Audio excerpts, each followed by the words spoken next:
When people start organizations, say start a company, it's safe to assume that they want that company to succeed and outlive them possibly. And for that to happen, every organization would need to set up processes in place for easy transitions, for business What question I want to ask here is, how do you identify talent in your business? Okay, I'm assuming in this case that we're talking about people that are already working in the organization. So you have Okay, higher. so with two cases, because sometimes you bring people from outside to succeed. Yeah, yeah. Yeah.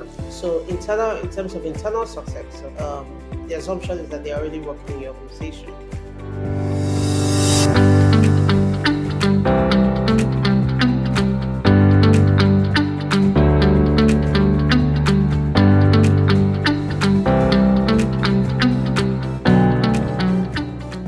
Hi, you're welcome to Skillfully Spoken. Today we'll be looking at succession management and talent identification, and we have on the show today my co-founder Uchechi. Hi Uchechi, how are you doing? Good. How are you? Well, very fine, very fine. It's nice that we have this session today. Yeah. Today we'll be looking at succession management. What is succession management? Is it the same thing with succession planning? What is succession management? Okay, I think we should start with the basics in every organization, right? When people start organizations, say start a company, it's safe to assume that they want that company to succeed and outlive them possibly. And for that to happen, every organization would need to set up processes in place for easy transitions, for business continuity. What succession management or planning does is to ensure that that happens. Okay. It ensures that on the people side, that there are people to carry on the vision of the company, the strategy of the company for time. I mean, every organization, different things can happen. You could have people abruptly resigning. You can have even life events that can alter people's plans and get them out of the workforce sooner than they had planned to get out. You can even have people that even give you the normal notice and they just want to go on to other things. You could have people that you have to terminate. There are different reasons why there are separations in an organization or why a role can become vacant. How you prepare for that, how you prepare for those eventualities, for those uncertainties, for those things that could happen is succession management. Just to ask, how early should succession management start? At what point in an organization's life cycle? In my opinion, I would recommend you start it as you're starting the company because from the get go, anything could happen. Remember, we are talking about certainties and uncertainties here. So while your certainty could be, oh, in the next maybe 5, 10 years, I may maybe as a CEO be able to hand over this company to so person to continue running the organization. But there's also that uncertainty of, oh, what if something happens and I'm unavailable tomorrow? Does this vision die with me? Does what I want to build in this place die with me? Now, that's what should be. Is that always possible? Sometimes, maybe not. It's not always possible. But can we, as organizations and companies, strive towards that? For sure. It's something that every visionary, every founder should have at the back of their minds in terms of how do I want this thing that I'm building to be carried forward. And it's not just for them as visionaries. You also look at organization wide, right? The positions available. Do you have key man risks anywhere? And what's the impact of that key man risk in your organization? But I don't want to go into all that right now because I know we're Yeah. going to talk about it later. Yeah, as soon as ideally, or maybe some people argue on a textbook case basis, you should start your succession planning as you're starting the company. However, that is not always possible. And so the next best time to start it is as soon as you figure out what you're doing or as soon as you have Okay. the people on board. So what would be the challenge? What should we say are the kind of challenges that occur during this period in succession planning? The whole spectrum of succession planning has its own challenges, right? Depending on the size of the organization, the extent to which they want to plan, the budget, because there are financial considerations in succession planning. It's a variety of things when you're planning for that. So I'd say The important thing is know what you want as an organization, Yeah. know what you need as an organization, determine the factors that work for you. The fact that something works for A doesn't mean that it should work for you. In succession planning, sometimes it's okay not to have your successor within the organization if you are able to put in place something that can strategically fill up that position as quickly as possible if it's external. Succession planning doesn't always have to be in the organization, because if you do have a very small organization where you don't need too many people, if you go that route, you'll be overstaffing your company, and of Yeah. course, you know what that means for your bottom line. You don't want to do that, but you can also just put things in place to have an external successor, right? Just like we'll go into identifying talents for succession planning. I've listened to Richard Branson say it, and also the founder of Alibaba. What they try to do is always to try and get people who are much more brilliant than them Hmm. to run their companies. And those are the kind of people that you need because they have ideas you don't have. Yours is to put it together. Yeah. But what question I want to ask here is, how do you identify talent in your business? Okay. I'm assuming in this case that we're talking about people that are already working in the organization. So you have Okay, hired. with two cases, because sometimes you bring people from outside to succeed Yeah. you. Yeah. Yeah. So in terms of internal success, so, the assumption is that they're already working in your organization. And Okay. so the safe and the easiest way, that's even a lot easier, is look at the precedents. How's their performance been? What are their skill profiles? What's their competence profile?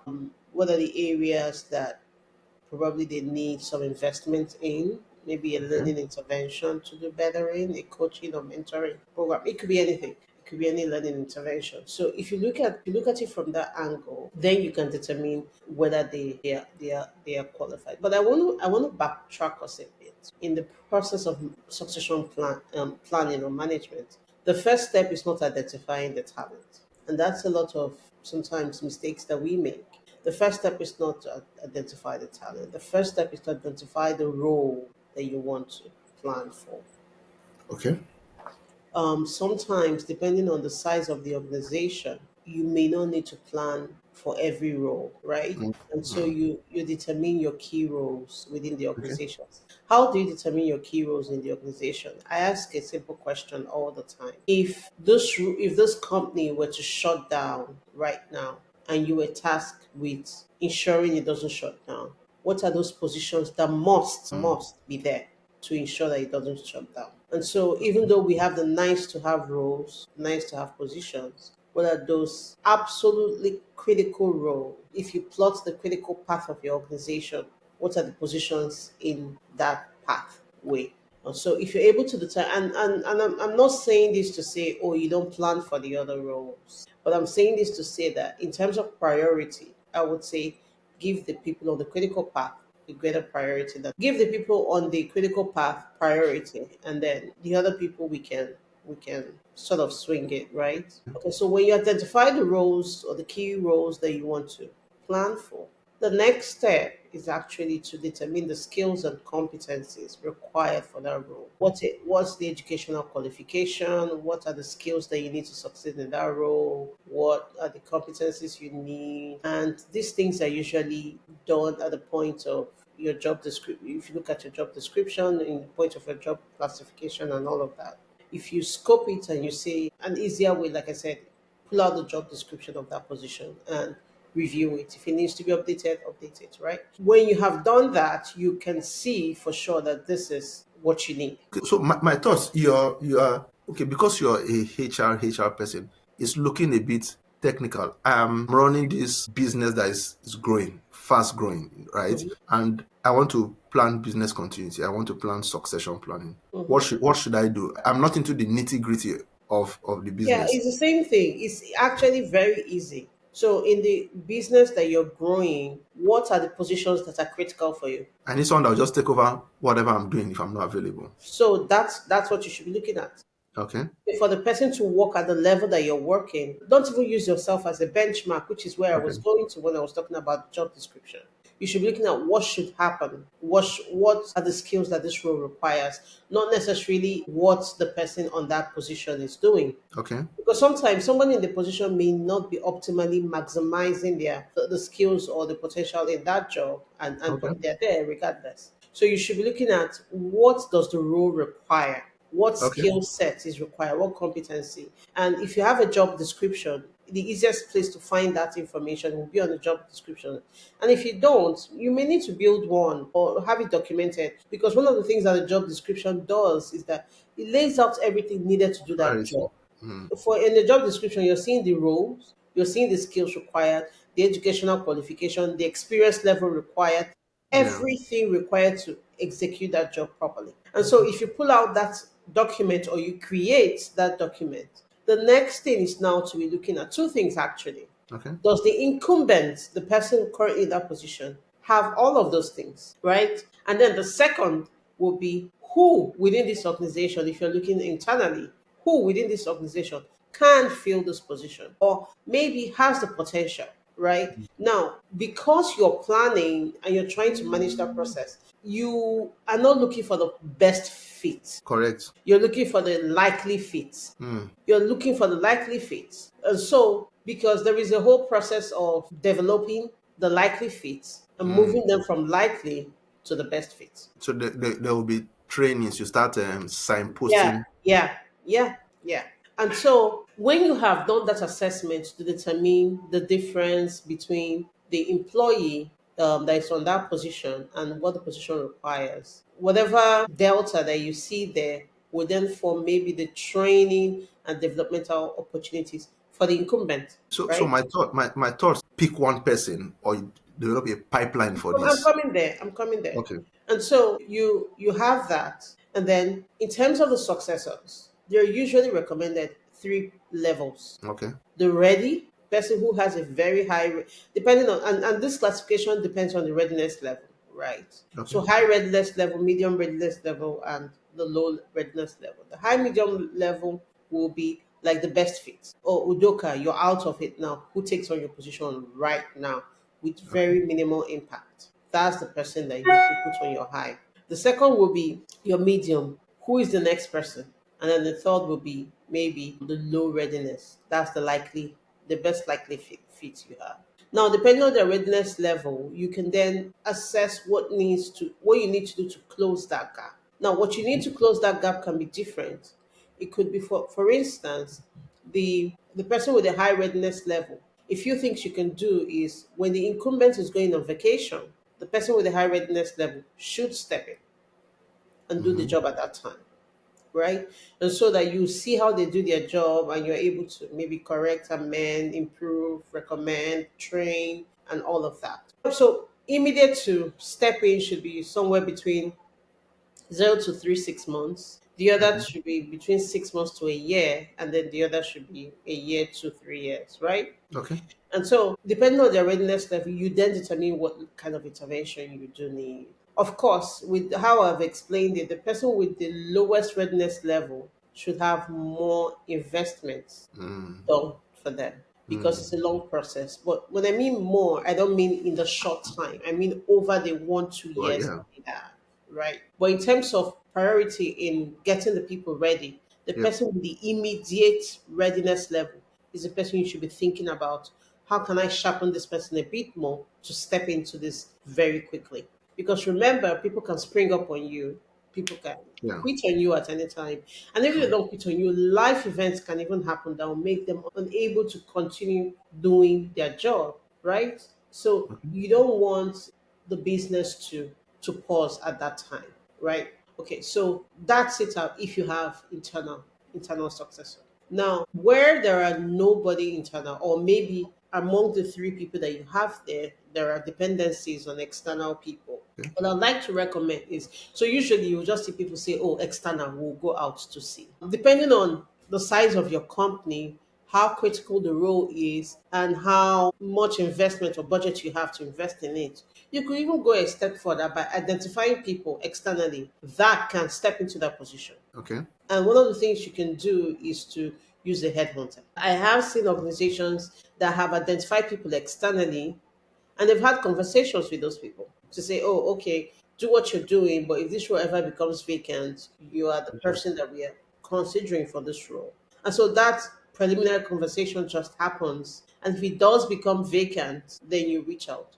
Now, most times, there is really nothing you can do in terms of developing the other party because they are not your employees yet. Yeah. Or you've had those conversations, right? And then you can prepare. Some people don't do that. Some people don't bother because at the end of the day, you know what you know. But when you do advertise a position, when the position becomes vacant and you advertise it, who knows? You can even get better candidates than what you currently have, right? So Okay. it really depends on where the organization is at the time, how critical the role is, what the market is like, if they have money to engage the So headhunter, and all of that, right? so this is something it is just bringing up some. That means if I need to step up to a particular role, even if my organization is not investing in me, I should step up and start taking what I call it steps to fill in those roles. For example, you want to hire someone to replace, you want to get a successor, right? Mm-hmm. Your thoughts is if you have not seen anybody within that can step in there, you would see someone, probably see someone outside. Yeah, But there must be something about people outside that makes those people ready exactly. for that role. So if I am some steps below the rung of the ladder and this is something they are looking for outside, so what should I be looking at about those kind of people? That is it the kind of meetings I go to? Is it the way I plan, or is it the kind of trainings I go for, or the way I volunteer for tasks outside my organization? There's a whole lot of things that Yeah, you're makes me right. start. Does it start making me look popular or making me look wanted as an asset outside? Okay, so let me start by saying that the fact that you're looking at an external successor doesn't necessarily mean that you have it figured out Yep. at point in your succession planning process. But you can just sort of have an idea of what the direction you're headed and how long you think it will take you to fill up the position. However, as on the reverse side, if take for an instance, an employee is interested in moving up the ladder in their career, they've charted their own career path. The role may be vacant within where they work or outside of where they work, right? How do you, and depending on the level, in fact, I could argue, regardless of the level, right, you should find a way of getting yourself into the community or network of your colleagues. Mm, And this can happen in various ways. We're in the digital age now. So many things are happening on LinkedIn. yeah. So are you a voice on LinkedIn? Right? Things like that. I mean, that's such a powerful tool that people could use. Another consideration is if you look at um, local networks within the community, your association, your professional associations, and all of that, right? Yeah. How active are you in those things? Because those things really, really matter. Of course, there's also the place of your profile just speaking for themselves. Because again, if the other company have the funds and they engage a headhunter, maybe a headhunter can identify you. But you've got to be doing something outside of your everyday work within your Yeah. organization for the other party to see. So just getting involved, because it gets to a point where your job is no longer just about going and coming. It's also about how you're perceived in the industry and in the market, right? If a role becomes vacant, can someone say, okay, there is this guy, his name is Udoka, he works in this place. I think he'll be a good fit. Do you want us to reach out and find out if he's interested or not? Yeah. Things like that. So you make yourself relevant. You've got to make yourself relevant. If you make yourself relevant, then you become relevant, right? Because now let me not like when we said this discussion, my mind was talent succession planning. So the organization plans for succession planning. But this discussion has gone now. It's now, I now see it as a two-way street, right? As much as the organization is planning, you as an employee, are you also planning for that succession? Not just because you want to grow within ranks, but you are also planning to take up some particular. Yeah. And your career, and that's why every individual should have a career path. You should have like a map for yourself. I know organizations, okay, let me say this. I know organizations should have career mapping and all of that for their employees. But as an employee, as a professional who wants to grow in what they do, you should sit down and map out your life career chart. You should have your aspiration, you should have your growth plan. What do you want to achieve? How do you want to achieve it? How do you want to get there? Things like that. So it's important that you know what you want to do and then you work towards it, right? You work towards it, you plug yourself into the communities, you get yourself trained and all of that. And Okay. then if in the cases of internal successors, you also contribute, right? Because one of the things I see a lot, you see people that are very, very, very skilled, but they just tell you, oh, that's not my thing. And what's not their thing? What's not their thing is putting themselves out there. What's not their thing is talking in meetings. What's not their thing is maybe advancing themselves or advocating for themselves. No one is going to come advocate for you. And it is not pride to say that you did something or you want something Yeah. better than where you are in your organization. Because sometimes your manager needs to know that you're interested in something and then just having that mental note in your mind that, oh, this person is interested in this. Yeah. And if opportunities come up, they think about you, right? Because sometimes you have very highly skilled people that meet certain roles, but maybe in conversations, they have suggested that I don't really like traveling. Then the role in question is a role that has maybe 50% travel, Yeah. Or they don't really like talking, so they wouldn't want to necessarily build right? networks. So things like that, and then the role they're talking about a successor for that position, saying this person has ticks all the boxes, but there's a lot of traveling required in this place, and there's a lot of meeting people required, and this person has clearly stated that that's not one of the things they like or enjoy doing. So maybe we'll pass the person. Even though at that point, my recommendation will be have a discussion and ask, Yeah. right? But if you don't have someone giving that counsel to ask, the natural, because we're working with human beings and there is what should happen and there's what actually now happens. Yeah. So what now happens is as human beings, or someone has told you I don't like this, you're not going to go pursue and ask them, is this Mm-hmm. something you're interested in? When it's obvious that they have told you in the past. So we've got to be careful, and that's why I said advocate for yourself. When you have opportunities, drop hints of the kind of things that you're You're interested in. looking for. Yeah. Because when those conversations come up and they're looking at your talent profile, they're looking at your performance, your history, and if all those things have checked out for that position in question, and there are hints that you have dropped of being interested in it, Yeah. it makes it easier for that conversation to happen with you. I like that point. Say drop hints. Yeah. Learn to drop hints along the line across the organization. Yeah. Okay, so I don't know if we still want to discuss this. Say, how do we recognize high potential employees? So there's something called talent profile that I encourage every organization to have for their at least key talents. Now, who are the key talents? When you do your performance management process, when you do your appraisals, there's something called talent classification. Through that process, you can get into classifying your talents. And I don't want to go into the details of talent classifications. We can talk about it later. But when you classify your talents, and one of the major things that is used in classifying talents is consistent performance appraisal over maybe 2, 3, 4 years. So you aggregate that performance and you're able to say, oh, this person is a high performer, this person is Yeah. a critical resource, this person, just different levels of the talent classification. Like I said, I don't want to get into that. Now you look at your talent profile. Now, is this person say a high performer or is this person a critical resource? Most times a lot of things um are staggered between both, right? So you find out where they are in the spectrum of the talent classification, and that would also help you determine. You do your performance appraisals, you also Okay. do your talent classification. Now, not a lot of people do this, but I'm just saying if you want to do it properly, that's what you should be doing.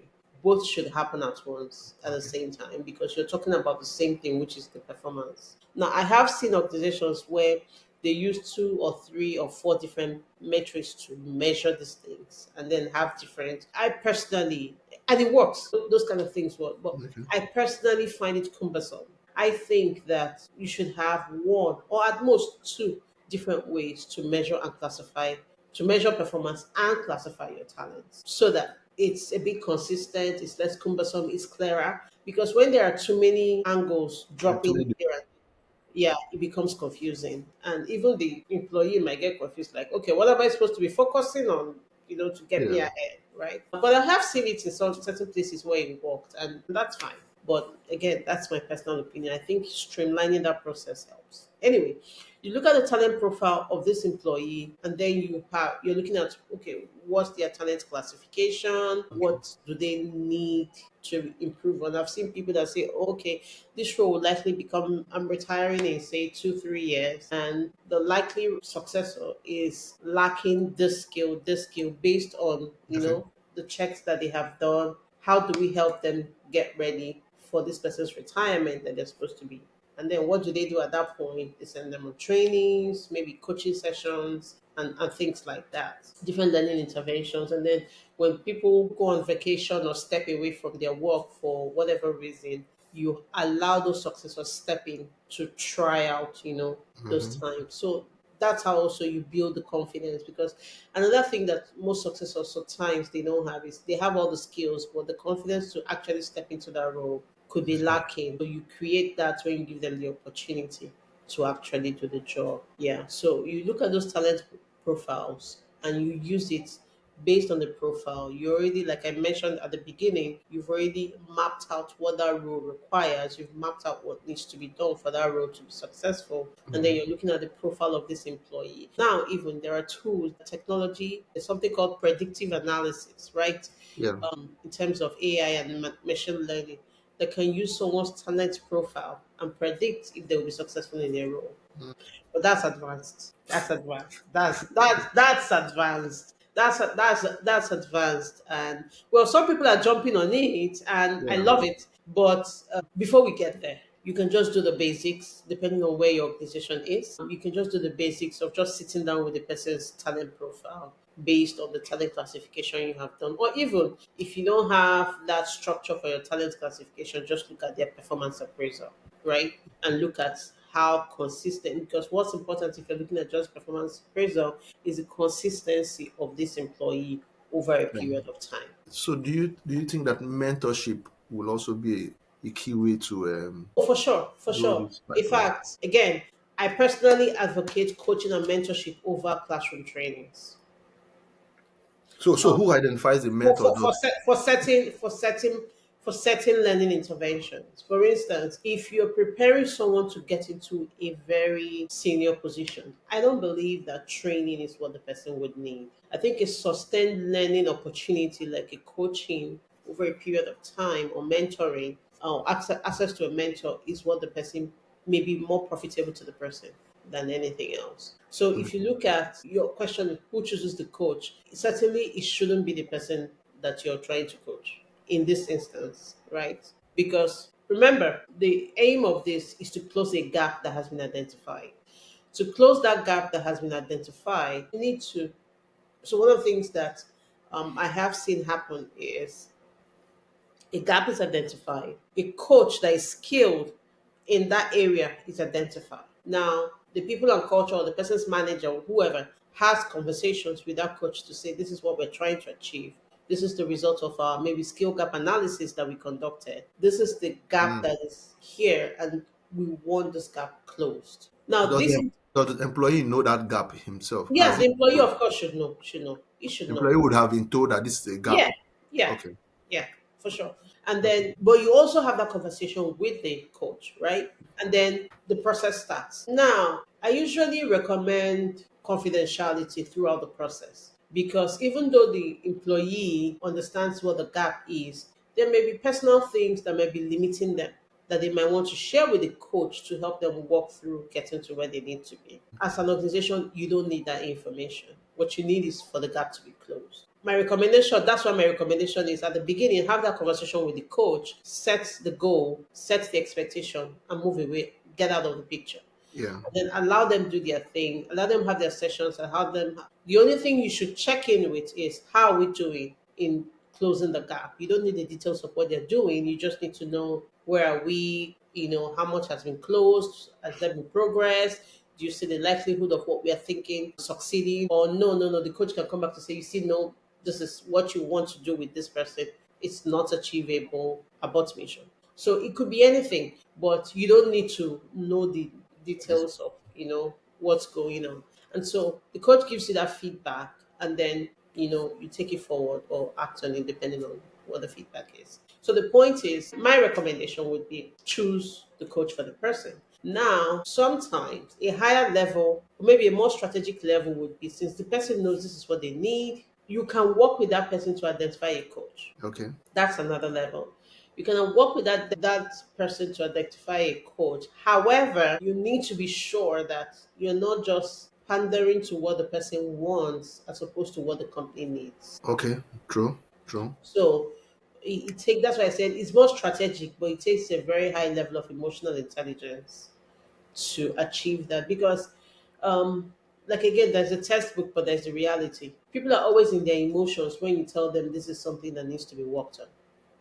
A lot of times they'll give you there are reasons why they are not doing that. And they could be legitimate reasons, right? But nobody really likes to make a change. Change is uncomfortable. So because that process is a process of change, they will generally be uncomfortable and it's not something that most individuals would jump at. So there might be likely reasons they will give you why maybe your recommendation will not work for them. But the underlying factor may just be that they are uncomfortable at the level of change that would have to happen Yeah. when they get on that process. So I'm a bit careful in advising that. I would say But it depends I guess on the individual, right? because I've also been a coach for a few years, I have seen it. I guess that bit usually depends on who is trying to drive that process, Yeah. right? So, for example, if it's the organization trying to say, you know what, we need you to step up, right? It might be a bit harder. But if it's the chap that is saying, the young person is saying, you know what, I need to get here, right? Yes, we've identified these gaps. I need to get there. It's easier for it to be driven Yeah. because I've seen people that have a goal, there's somewhere I need to get to, there's what I need to achieve in 2 years' time. How do I get there? And the coach identifies this is the gap, right? Based on our discussions, this is the gap. Yeah. By the time you start working through it, you find out that there's a lot that needs to be done, right? And they will put their heart and mind into it rather than the organization saying, you know what, we found a gap for you. Please, I need to fill it. It's like, ah, I get that. I get that. But yeah, so maybe because I didn't go into the details of the process of talent acquisition, talent classification, and how skill gap analysis is conducted. In reality, when you're conducting a skill gap analysis, you're not doing it in isolation. It's a process that involves the person heavily. It's a process that involves the employee because everything you're assessing is what the employee is doing.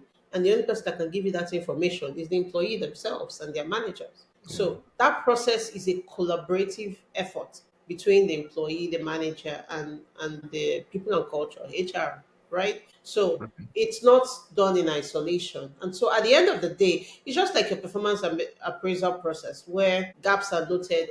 This was your target. Did you meet it? Where the yeah, person does a self appraisal, and then the manager does an appraisal, and then they have a conversation, and then they agree on it. It's something similar. It's not the employee is not being thrown at the employee, right? okay, It's a conversation, it's an engagement, it's collaborative, all parties are involved, and then whatever they agree on is what the fine. And that's why I said from the get-go that the employee is aware of what's yeah, going on. But again, the big question is yes, the employee is aware, but is the employee ready interested, to yeah, make to address it? yeah, Or does the employee even accept it? Right? Because mm, some things may be obvious to an employee, but they have, like I said, they have reasons that make sense to them and may make sense to any other person why they are not doing what they're supposed to do. But okay, again, the process of change is very uncomfortable. And if you want to achieve what you should achieve, sometimes having those difficult, uncomfortable conversation, conversations and pull is necessary. And so someone has to say, okay, I get what you're saying, but we need to rise above this, right? okay, okay. Yeah. So from here we move on to how do we ensure seamless leadership and transition? It's one thing to identify it. How do we move from start to finish? Okay, so that's where the full concept of business continuity comes in. Because succession planning and management is an aspect of business continuity. There are Yeah, other aspects of business continuity from an operational level, right? Outside of the people level. There is the whole maybe structural continuity. Let's say if you have to work in an office and something happens, where are your information saved? From an operations yeah, perspective, generally speaking. It's the full, a seamless transition is looking at your entire business continuity process end to end. So you look at the people, you look at the operations of the organization, you look at your finances, you look at every aspect of the organization, and then you say, this is how a transition should happen. And that's why whoever you're having in whatever position, and I know that we've talked about it, and it seems like we're talking about maybe senior positions, but they're also very hard to fill positions that you need to plan for. It Yeah. could be very hard to fill maybe technologically driven positions, skills that are not readily in the market, that sometimes you have to actively train somebody within your organization to get that skill, right? So those sort of things are things, and then you pass on the work to them. If someone is on your succession plan, doesn't mean that you should just leave them there until the role Yeah. becomes Okay. vacant. If someone becomes ready to take a position, it doesn't mean, okay, this person is ready, let's wait for the position to become vacant. No, you will lose the person, because the succession. And okay, here's another thing. I always advocate for a transparent succession plan. That's another thing some Okay. organizations struggle with. Or should the successor know that they're being considered for this? Yes, absolutely. That's my preference. The successor Okay. should know, because it gauges interest, it puts them True. engaged, it True. helps them be a bit more engaged and motivated to do their job. It helps them aspire, it helps them align with their own personal career goals. And if there's that middle point where their personal aspiration matches with what the company wants for them, you have gotten your star employee. Okay, so going back to what I was saying, remember that you have sort of spiked an interest in this person, that this role, when it becomes vacant, that's for you, right? Yeah. But this person is also now thinking, okay, now I'm ready, I've done my trainings, but the role is not becoming vacant. What am I supposed to do? What I do recommend is find projects, find things that to keep the person engaged, right? Mm. Because you have started something, and and that's also very healthy for the organization. So find projects to keep the person engaged. There may be something around the organization that they can take the lead on, they can drive, and they can be Mm. the point Mm. person, and that will sort of make them more engaged and keep them within the organization as you get through. And if ever maybe it's looking like that room may not be vacant, then consider maybe a bit of more opportunities for the person on top, so that that role becomes vacant. Because I want to believe the person on top too wants to grow, and Yeah. growth can mean anything. It could be horizontal, it could be vertical, depending on what the aspirations are. So True. look at all those considerations, and but you've spiked an interest, you need to keep that interest going. And one of the best ways to do it is short-term projects, long-term projects. Make them the voice of that project. You have your Okay. Okay. Because that's it. I guess what we've discussed here now goes back to state that while the organization is trying to plan growth, you as an individual too should also be planning your own growth. Not necessarily just because yeah. I want to get into that role, but what can I do to expand my own capacity? What can I do to drop hints? What can I do to start networking with particular people that expand my own knowledge base, my own network, right? So that yeah. I recommend that your manager should never be confused about what you want next in your career. Mm. And this is on the assumption that every manager is reasonable. But your manager should know. Your manager should know what you want. At least, maybe not long term, at least what your next aspiration is. Should look like. There shouldn't be any confusion to that, because a good manager would advance the people working for them. Mm. You will not be in the rooms where those conversations are happening. The person that will be in those rooms will probably be your manager. And if your manager knows that, oh, Uka is interested, his next steps are one, two, three, and he's in a room where that conversation is happening, he will advocate. He should. Let me not say he will. He should advocate for you, right? Okay, let's give an example so that it's practical. Sure. Let's say Jack. Jack is a relationship manager with in a corporate team, Yeah. right? And Jack now sees that, you know what? Rather than being in a corporate team, I'm just a relationship. I want to head, let's say, the projects team, where there are a lot of projects. There's a projects team. How can Jack get to a head projects team? There's already someone that heads projects team. How can Jack get there? You can ask if any project like this comes up and you're looking for somebody to, I'm interested. So who does Jack ask? The head of projects or his own line manager? Well, I would say both, because you don't want to spring, Surprises. yeah, you don't want to spring surprises on your manager, because the truth is, your manager would have to agree to that. But remember, Jack also has to be doing their current job very well. Yes, correct. Because if you're not doing your current job very well and you want the next thing, you ain't going nowhere. Mm, You ain't going nowhere. So your desire and your aspiration should match your performance. Your performance is the starting point. Do well in what you're currently doing, right? Be a critical resource, be a high performing employee, do great in your current job, then aspire and communicate what your aspirations are, right? Some organizations have what they call aspirational conversations where they bring up maybe the high performing critical, top people, top performing employees within the organization, and they find out from them.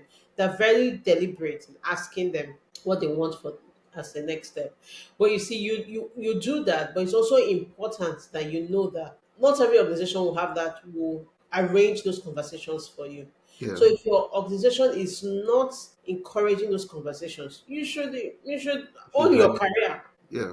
own your growth, Mm, and have and instigate them with your manager. And if it means talking to your manager and the other manager, indicate your interest and move on. If you have surveys where you're asked for your feedback on what you want to do, use those things. Use whatever resource that you have within your organization to give a feedback of what you want within the yeah. organization. Don't ever allow your manager be confused about what you But want what you next. want, yeah. Because then your line manager too needs to start also planning your own succession. Yeah. Also, Don't just let just them that they're don't not let caught them be unawares. confused about what you want. If you want something, you want it. And you are entitled to want something. So yeah. Okay, quickly before we round up now, Yeah. we've had very nice and what I call it, there's a huge wealth of information that has come out from here. Can you give examples of succession planning that has worked well and that which have failed? And is there any advice you can give about them?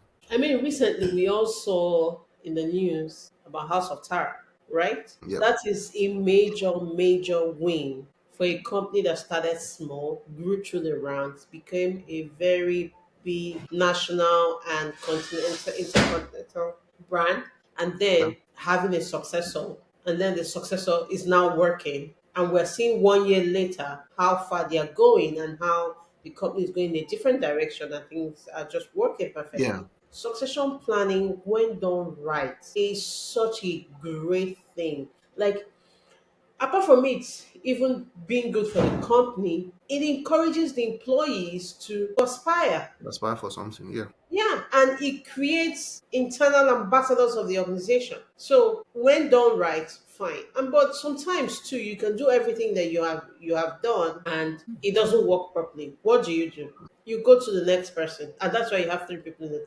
pipeline. Oh, okay. Okay. You go to the next available person, and you try again. But always, always, always check what didn't work and why didn't it work. Because Okay. that way, if there is something that you could have done differently, then you do it differently for the next person. Okay. Thank you so very much. It's been a Thank you very, very very much. fruitful discussion. We've looked generally at succession planning and Yeah. how to build that pipeline, what an organization should be looking at identifying those kind of talents. It's been a very fruitful discussion with you, Uchechi. How can people reach out to you? LinkedIn, Uchechi Ogbonna. Okay, LinkedIn, Uchechi Ogbonna. Thank you so very much. For everyone that has listened, Probuddy, this is what we do.